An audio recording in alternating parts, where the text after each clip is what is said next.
Ciao e bentrovati su Gormiti Collection. Bentrovati, gormitici amici. Se volevate ritrovare i giocattoli che amavate da bambini, siete approdati al canale giusto. Qui ritroverete la magia del vostro primo spacchettamento, l'emozione di quando vi regalarono la prima isola di Gorm. Benvenuti su Gormiti Collection.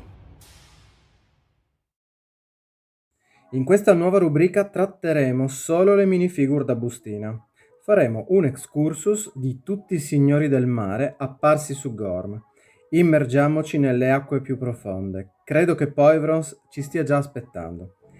Sono i primi anni del 2000. Alla Jig stanno mettendo le radici di quello che diventerà un successo commerciale clamoroso. Si lavora ai nuovi exogeni, sì, proprio così li chiamavano. Questo è infatti il nome di lavorazione del progetto. Chi ha il compito di creare i personaggi partendo dagli elementi naturali è Vanni Milli. Dobbiamo a lui e alla sua fantasia tutti gli iconici personaggi della prima serie. Per il popolo del mare nascono infatti Medusa Antica, Granchios, Delos, Mantra, Tenaglia e Martello. Tutti personaggi strepitosi, ma il loro capo è Poivrons, mitico primo signore del mare, all'estero in seguito conosciuto anche come Polypus. Il corpo è blu, ha i piedi palmati, le palme anche sulle mani per nuotare in profondità e a gran velocità. I tentacoli della sua testa danno un carattere inconfondibile alla figura e caratterizzano il personaggio al meglio. Le pinne su tutto il suo corpo sono lame affilate, un vero guerriero a difesa del mare. Poivrons viene subito descritto come un essere molto permaloso e suscettibile. Lo sculpt utilizzato per la prima serie viene ripreso anche per la serie mistica. Nella versione mistica ci sono dettagli oro e argento e si tratta probabilmente della versione più rara e ricercata dai collezionisti. Lo stesso sculpt viene ripreso anche per l'esclusiva versione magazine uscita in allegato con lo storico numero 5. Questa è caratterizzata per l'utilizzo di una affascinante plastica blu semitrasparente. I dettagli delle pinne e del costume sono dipinti in un vivace arancione. Chi prese il posto di Poivrons nella seconda serie fu Carapax, ideato da Gianfranco Henrietto.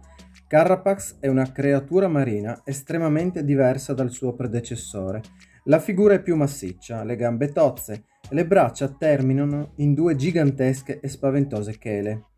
Vagamente ispirato alle aragoste e ai gamberi, una specie di fritto misto. Qui ci dovresti mettere le virgolette, essendo una citazione. Sì, giusto, virgoletto tutto. Nella sua prima versione i colori dominanti sono blu e l'azzurro. Caratterialmente, Carapax, che deve il suo nome ai carapaci, ovvero quella parte di esoscheletro a protezione del cefalotorace, è uno spirito puro, di animo nobile.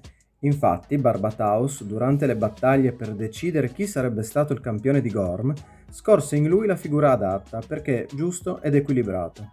Tant'è che durante l'era Atomic, nel corto animato, vediamo Carapax insieme a Colossus e Barbataus piangere per il destino di Gorm. È sempre una scena commovente vedere le lacrime scendere dagli occhioni di Carapax, proprio un animo nobile. Durante quest'era, i poteri di questo signore vennero implementati. Il vecchio saggio indirizzò i signori del bene verso la trasformazione. Carapax dovette inabissarsi nella fossa degli spiriti e superare Tentaclion per ottenere la bioluminescenza. La minifigure è realizzata in una plastica semitrasparente che cambia colore in acqua fredda. Questa è la prima volta in cui vediamo gimmick di questo tipo. Da qui in avanti diventeranno un segno distintivo per il brand. Si passa alla terza serie, dove come Signore del Mare compare Nobil Mantis, il signore più elegante che racchiude in sé la grazia dei primi Gormiti. Vive negli abissi ed è lontano dalle battaglie che avvengono sull'isola. Il suo corpo è una moltitudine di esseri marini. Possiede un forte psicopotere. Il suo nome è composto da due parole, Nobil e Mantis. Insomma, una nobile manta. La figura trasmette davvero eleganza e la sua testa sembra essere ispirata ad un elmo di un'armatura medievale. Nella serie Mythos, il sommo luminescente dona ai signori del bene il potere della luce. Dopo aver ricevuto i poteri Mythos, il suo corpo è mutato e si è risvegliata la profonda bioluminescenza, che gli permette di avere uno psicopotere altissimo. Il suo corpo cambia di colore quando accumula l'energia e anche la minifigure, infatti, cambia colore in acqua fredda.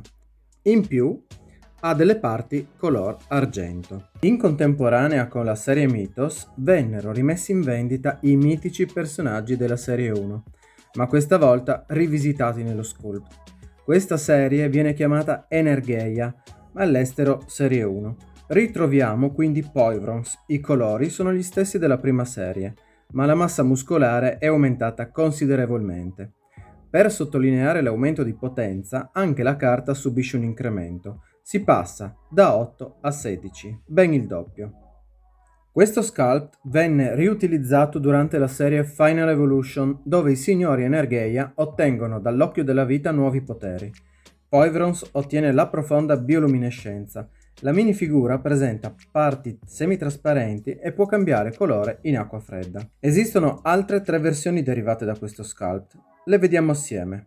Quella allegata al magazine francese e spagnolo, con parti semitrasparenti blu, diciamo una specie di secondo Poivrons Atomic. Poi abbiamo quello esclusivo americano, che si poteva trovare con action figure smontabile solo per il mercato USA. Presenta una colorazione verdognola, mentre la testa a forma di polpo è arancione.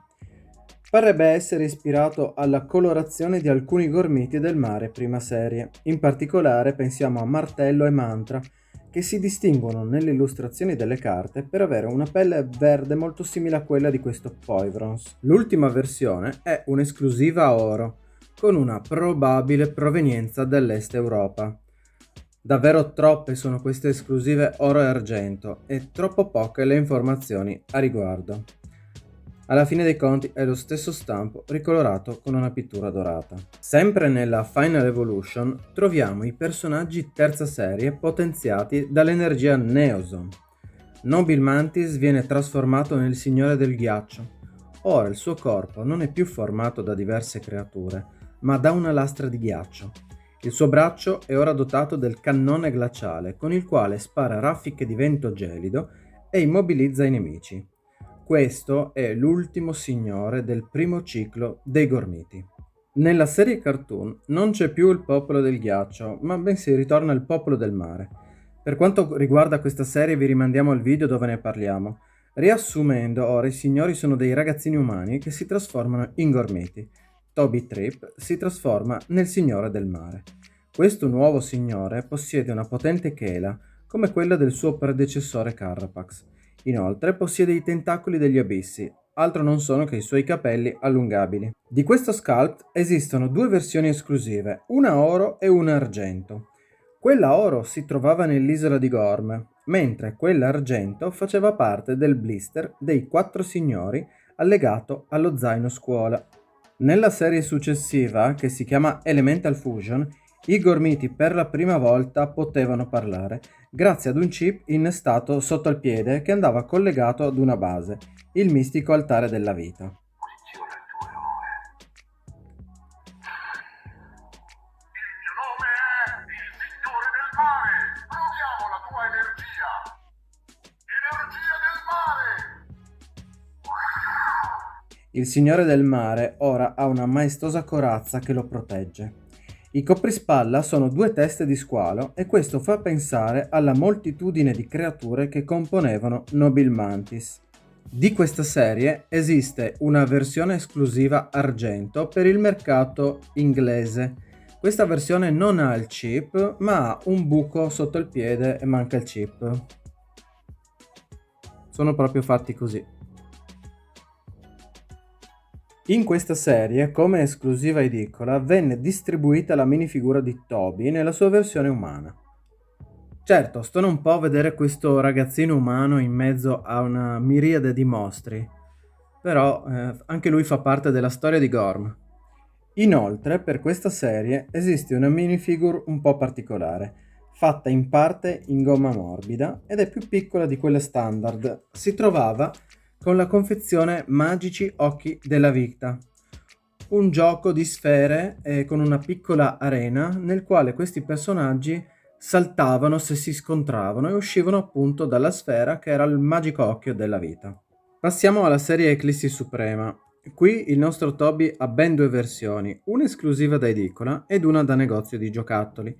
Il primo mostra la chela ed un bellissimo scudo. In pratica è la versione senza armatura che adesso vediamo. In questa versione invece Toby veste la mistica armatura, l'armatura d'oro donata dal sommo luminescente. Anche i gormiti Eclissi Suprema possono parlare. L'altare è lo stesso di prima, ma ricolorato. Posiziona il tuo eroe. Ehi, sono il Signore del Mare. Esprimi la tua forza. Sei travolgente. L'attacco non è più a destra ma a sinistra, il che rende le due serie non compatibili. In realtà dicono il nome di altri personaggi, se voi provate a mettere un personaggio Eclissi Suprema su un altare Elemental Fusion e viceversa, diranno nomi di altri personaggi. Posiziona il tuo eroe. Ciao, sono Abyss. Uniamo la nostra energia. Nella serie Titanium la gimmick è particolare, visto che i gormiti ora sono snodabili e non più con una posa statica. Inoltre i Titanium hanno uno scomparto interno che contiene un piccolo accessorio, nel caso di Toby era l'anello del potere del mare. La posa è un po' particolare, un braccio è teso e l'altro è piegato. Probabilmente starà lanciando un getto di energia biomarina, ma la posa risulta un pochino ambigua. Ci sta mandando tutti a quel paese. Potrebbe essere. Oltre all'anello, Toby ha questo accessorio che adesso vediamo, un tridente in richiamo a Poseidone, un accessorio assemblabile costituito da due pezzi custoditi da due gormiti del mare. Eccolo qua il tridente dei mari, quanto è bello! No, comunque l'idea degli accessori nei Titanium a me è sempre piaciuta. Per gli amanti delle figure statiche venne prodotta una versione senza snodi, che si poteva trovare nel magico occhio della vita. La posa è molto bella, gli snodabili Titanium non sono molto apprezzati da alcuni collezionisti ed effettivamente quella statica è più riuscita come posa. Toby compare un'ultima volta nella serie Neorganic. La palette di colori è sicuramente la nostra preferita e anche la posa non è niente male. Il petto dei personaggi Neorganic era dipinto con una plastica termica che cambiava colore con il calore. Scaldando il petto di Toby lascia intravedere il valore della sua potenza. Anche in questa serie Toby ha un accessorio, la chela rigenerante. Era un superpower che si poteva trovare solo nelle bustine d'edicola. In pratica una piccola gommina morbida cava che si poteva inserire nel braccio. Per noi Heraklion rappresenta un bel ritorno al passato, ai gormiti mostruosi che tanto ci piacciono. Il design non è certo tra i più originali, ma come personaggio si difende benissimo. Un signore del mare con le chele si era già visto. Le conchiglie a mo' di coprispalla erano un segno distintivo di Delos, poi, e la testa pare un Barbataus del mare. Anche i Morphogenesis erano snodabili ed in più si potevano montare tra di loro creando dei Gorgolem. La serie Luxion presenta la particolarità di illuminarsi al buio. Il signore del mare si chiama Kraken. Lui è realizzato in una plastica blu semitrasparente. Sulla schiena ha 6 grossi tentacoli. La faccia è un mezzo mistero. Poi cosa ci vedete? I personaggi di questa serie hanno una scala leggermente inferiore a tutte le altre, ma alla fine i design sono talmente belli che noi glielo perdoniamo. L'ultima serie è la Nature Unleashed. Siamo nel 2012. Qui il capo è Lord Piron. La minifigura si differenzia tantissimo rispetto a tutte quelle viste fino ad ora. La figura è molto snella, sembra quasi un uomo con la faccia da pesce mostruoso. Di questo sculpt esiste anche un'edizione esclusiva magazine. Questa versione esclusiva magazine, apparsa in uno degli ultimissimi numeri, è realizzata in plastica semitrasparente blu. Ricorda tantissimo la plastica che utilizzarono per il Poivrons Atomic. Bene, questi erano tutti i signori del mare. Il nostro preferito è Poivrons. Il vostro qual è? Tutti questi personaggi hanno accompagnato gli anni più belli di tanti bambini.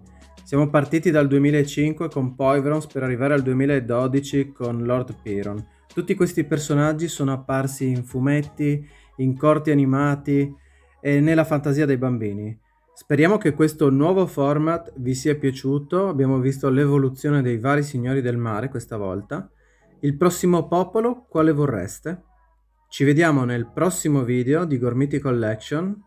Grazie e alla prossima. Ciao!